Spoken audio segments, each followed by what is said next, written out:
stories from around the corner and around the country. You're listening to All the Best. Proudly supported by the Art Gallery of New South Wales. You're listening to All the Best from FBI Radio 94.5. I'm Kwame Slusher. So have you heard of the Sandhill Dunnart?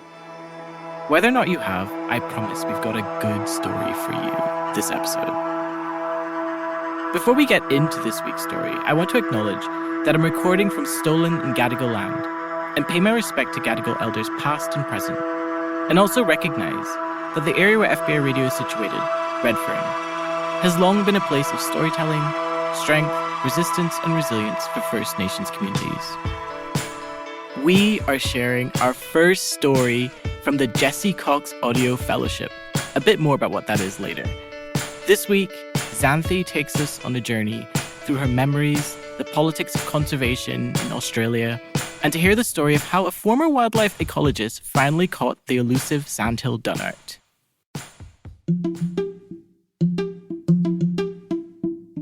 How do you look for something when you're not even sure if it's there? Like an animal, a story, or a person. You must have been going mad. I was going mad. I was getting more and more manic and crazy as the trip went on.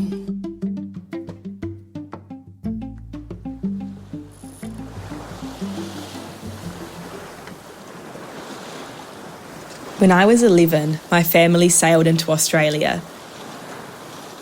And on the way there, my siblings and I had weeks at sea, dreaming about what lay ahead. I had all of these ideas, a child's imagination of what this new place should be. But then we arrived and I got the Burnett River in southern Queensland. I can still remember the smell of it, this potent mix of river mud and burnt sugarcane. It was a boring place and I was not impressed. So I resigned myself to the rest of Australia being similar. But then we met Sue and Rogan. They were this old couple living on the boat behind us. They were like Australia as I'd expected it to be. My brother, sister and I would bake these really bad biscuits and then row them across to Sue and Rogan to have an excuse to hang out on their boat. On their boat, they had wooden carvings of bats and books full of glossy animal photos. What I remember most vividly from these visits were Sue's stories, particularly the ones about Sandhill Dunnarts.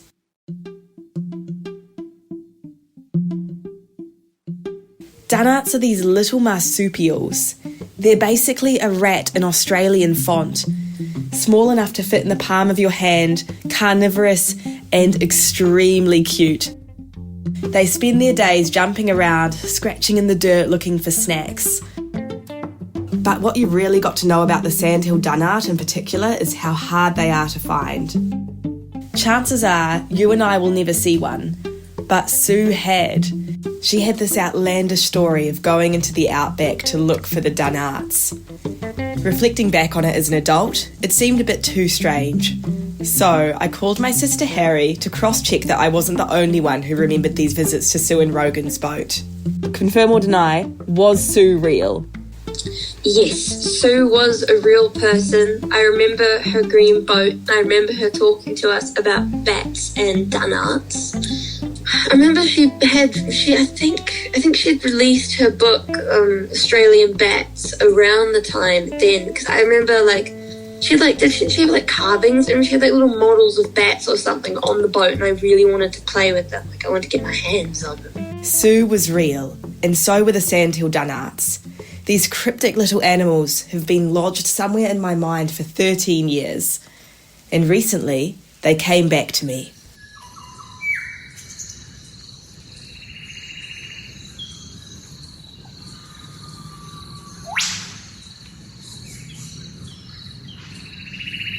It started when I went home, Cooktown, far north Queensland. Cooktown is like the end of the road for Queensland. After it, the roads shift from tarmac seal to serrated dirt, and the northern wilderness takes over. If you're up here, you can spend your time looking through bushes for creatures, or you can dig down and find treasures in the soil. There is silica on the beaches, gold in the river silt, and bauxite in the red dirt. Along with these minerals, you'll also find plenty of FIFO workers in the Cape, fly-in and fly-out miners. I think of Cape York as this swath of wild things, with humans slowly chipping away at the edges.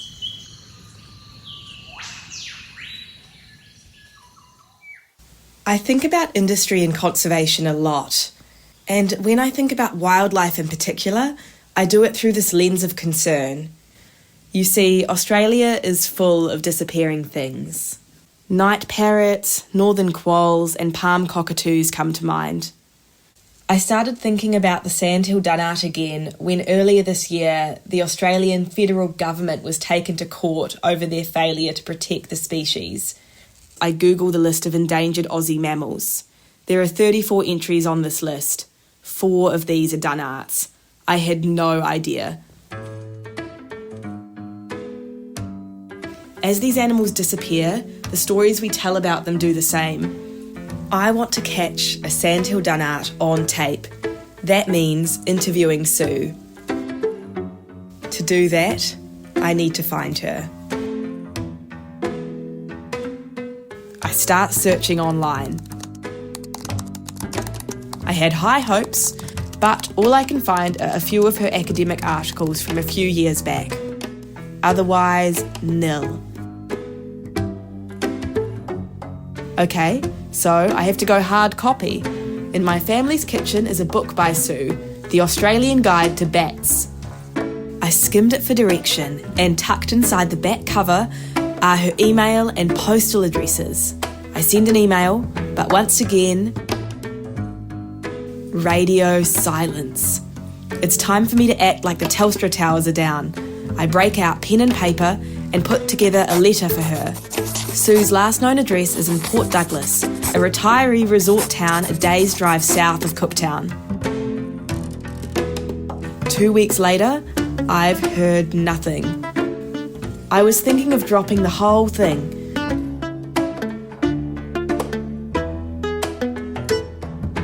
But then I got a message from my friend Carol. She knew someone who knew a Sue living under the radar in Port Douglas. Carol forwarded me the details of this mystery Sue. I was given a number to call and I rang up.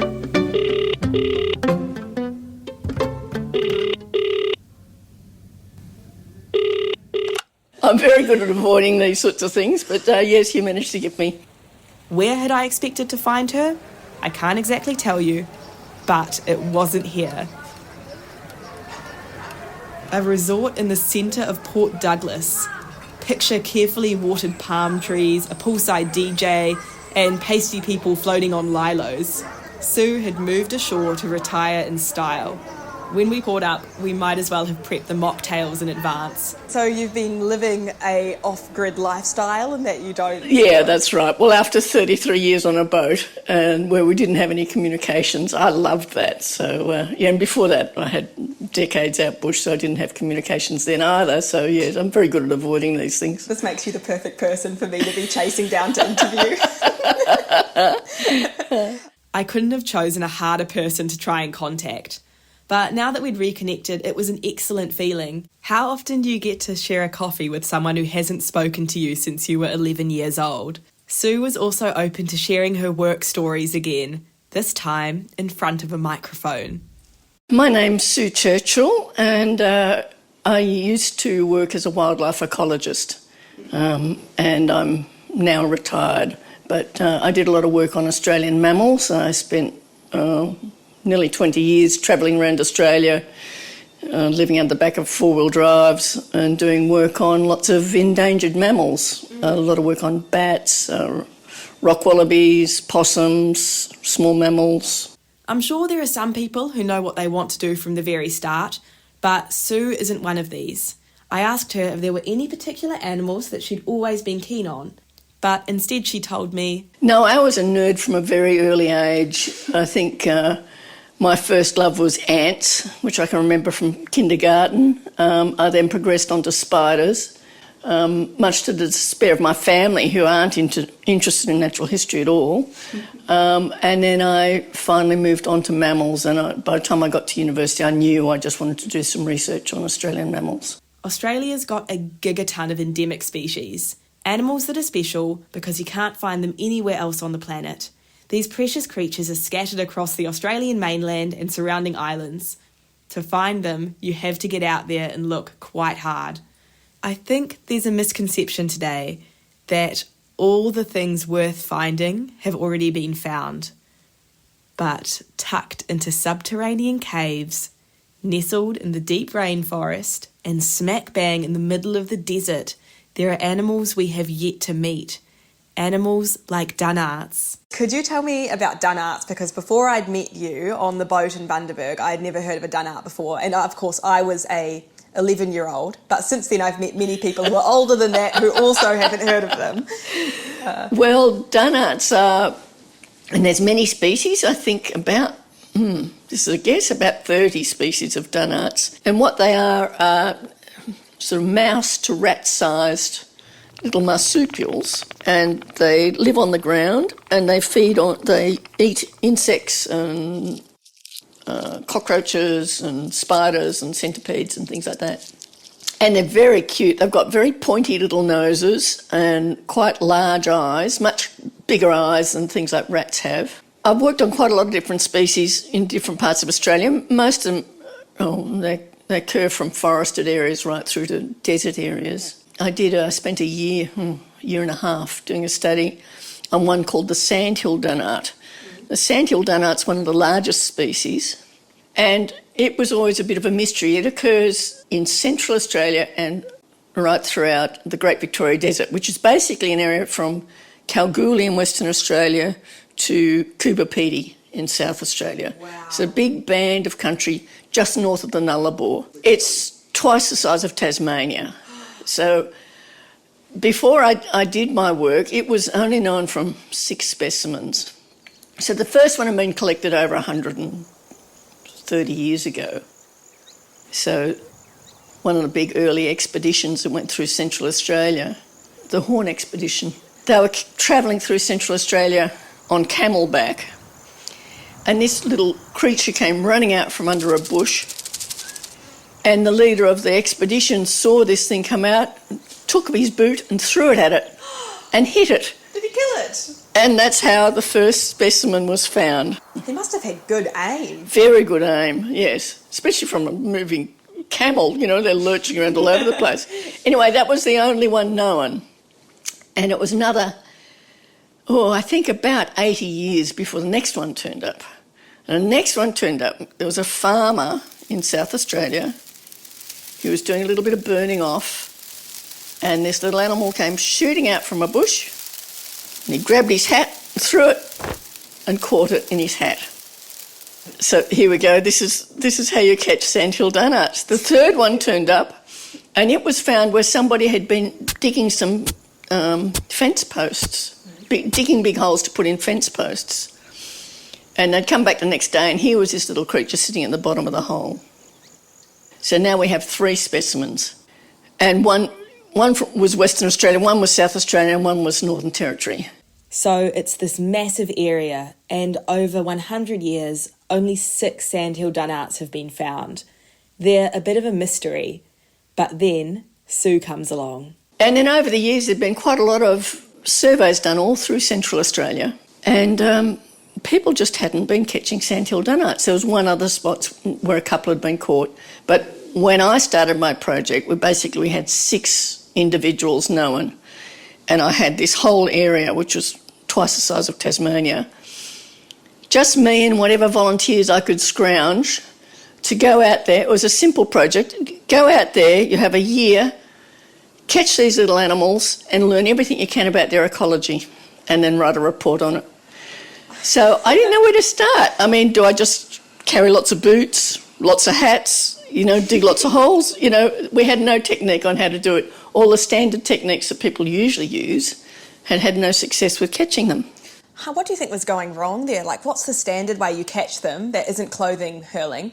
Well, normally people, a popular way is to dig pitfall traps, they're called. So you get some buckets and you dig a hole in the sand and put the bucket in it so that the rim of it's flush with the surface of the sand. Mm. And then you make some little fences up out of just shade cloth or whatever.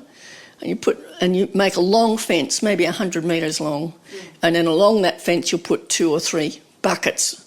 So as the animal's running along in the desert at night, it runs along and it bumps into these fences and it then runs along the fence, and if you're lucky it'll then fall down into the bucket and you come back in the morning and there it is.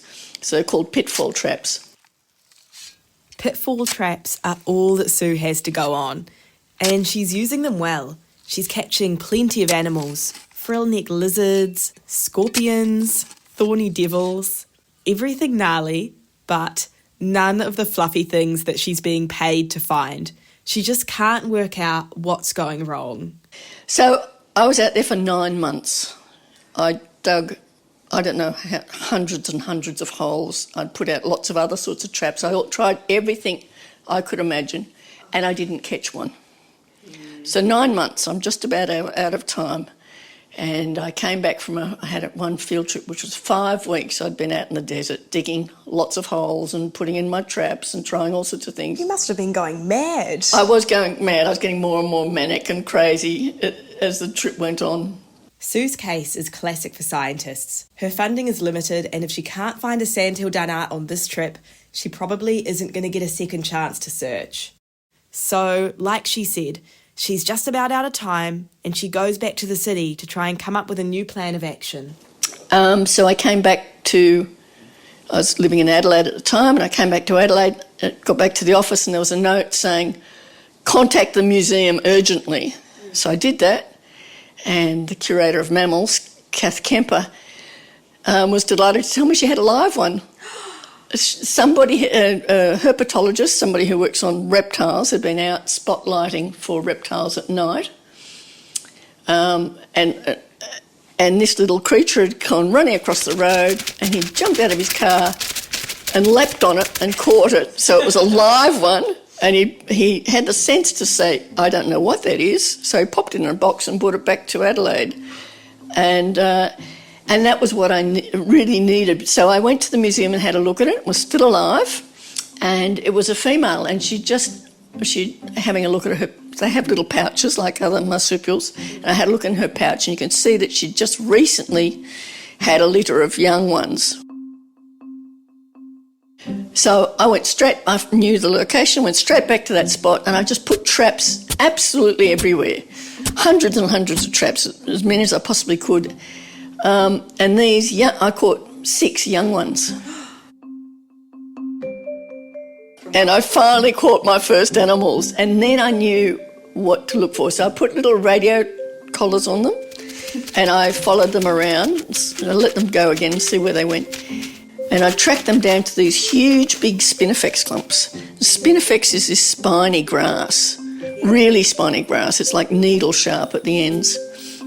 And when I opened up these spinifex clumps, inside there was a little burrow right at the base, and they had a little spiral burrow going down, and that's where these little guys were living. To get into their burrow, they actually had to leap about, 50 or 60 centimetres above the ground, and I watched them do this a few times, leap onto the spinifex, then clamber over the needles, and then burrow down through the middle. And by doing it that way, they're actually safe from any predators, because not even snakes could get inside these places.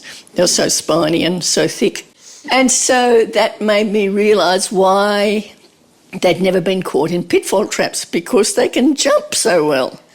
So I went back out to the desert and put in hundreds more holes, twice as deep as they were before, and put in all my pitfall traps around the place, and I ended up catching 54 of them. Well, how did it feel? Was it overwhelming after looking for them for so long and suddenly you're just flooded? Yes, it was absolutely brilliant. Because the longer you work on a project, you're running out of time, and when you're working on endangered species, it's really very frustrating, because if you don't find them at the end, you can't say that they're not there, it's just that you didn't find them. I love this genre of research, stories from a time of scientific cowboys. Sue's Dunnart run-in has everything you want from an adventure. She got out there and achieved what she wanted to do. And once she'd done the groundbreaking research, she could stop digging holes and was free to go and research other animals, leaving the Dunnarts as they were. But here's where outside forces come into play. This is outback Australia, and the Dunnarts aren't the only precious things in the desert. Long after Sue had finished her research, she was called back to find the Dunnarts for a different reason. With the Sandhill Dunnarts, it was quite a lot of years later, 10 years I suppose after I'd finished working on Sandhill Dunnarts, maybe more. And out of the blue I got a phone call from a mining company who had found a new gold deposit out in the Great Victoria Desert. So it was about 500 kilometres from Kalgoorlie, really in the middle of nowhere. And they wanted to know if Sandhill Dunnarts were there. So they wanted someone who knew Sandhill Dunnarts, and I happened to be the one and only world expert on Sandhill Dunnarts. Never before has something as bizarre as that been an advantage to me. Before a resource can be extracted, companies need to prove that there are no rare species that they are going to impact. Well, yes, they really wanted me to prove that they weren't there. But, so my aim was to find them. Sue did the same things that she did the first time. She dug her pitfall traps super deep, set up camp, and waited. And she kept on waiting. And I failed, so they were delighted with that, because this was really the best news all round. Because, they were going to put their gold mine in no matter what. And if I had found one Sandhill Dunnart in the middle of it, that would have caused a lot of problems. But I did do a really thorough survey of the place, and luckily they weren't there. The habitat wasn't quite right, and I think we put in so much work searching the area that, no, I think I'm quite convinced they weren't there. In the scientific world, to prove something doesn't exist, you need evidence. Data that allows you to write a paper, run a model, and form a hypothesis. Without proof, nothing happens. Sue is probably right when she says there were no Dunnarts out there. I really hope that she's right.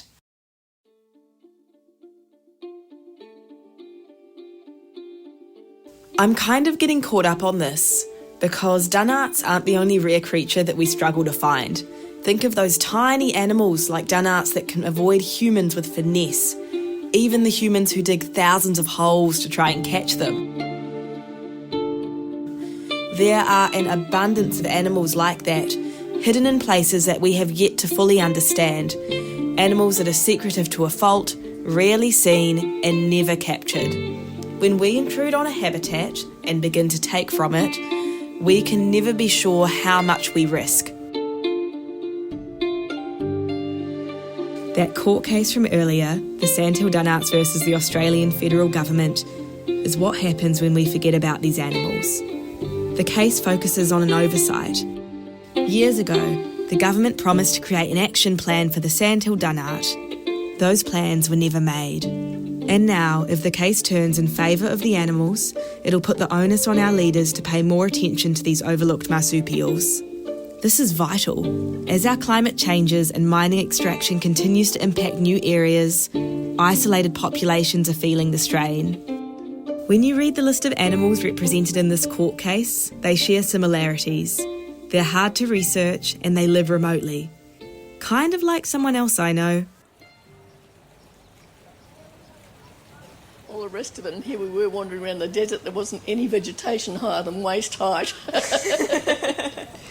Oh, is that like your mum? Come in. Come in. I wrap the conversation with Sue. We talk about bats for a solid hour and then go for a swim. I feel so relieved to have reached out and found her again.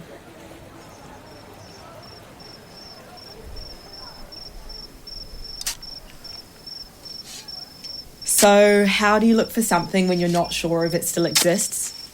Well, according to Sue's method, you've got to keep digging, be obsessive, and go further than what is sensible. Because if you can go beyond where others just give up, you reach the places they miss. And maybe, when you get there, you'll find a Sandhill Dunnart.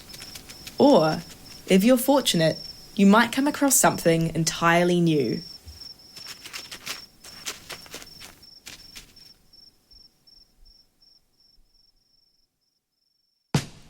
You're listening to All the Best on FBI Radio 94.5, and I'm Kwame Slusher. And what you just heard was produced by Xanthe Smith, and the supervising producer was Karla, Arnall. And this story was made possible by the Jesse Cox Audio Fellowship. Over 6 months, Xanthe worked with an industry mentor and got access to guest workshops on audiocraft. Special thanks to everyone who participated in the Jesse Cox Audio Fellowship 2025, and a special thanks to Jesse Cox's family and friends, and to the incredible legacy he left. We are a little easier to find than a Dunnart, so if you love audio stories, then keep listening to All the Best for unique stories from independent audio makers from so-called Sydney and around the country. Definitely catch our live radio broadcast on Sundays at 9:30am on FBI Radio 94.5. We also release a brand new episode every Tuesday at 4pm on allthebestradio.com, Spotify, and Apple Podcasts. Follow us now so you never miss an episode.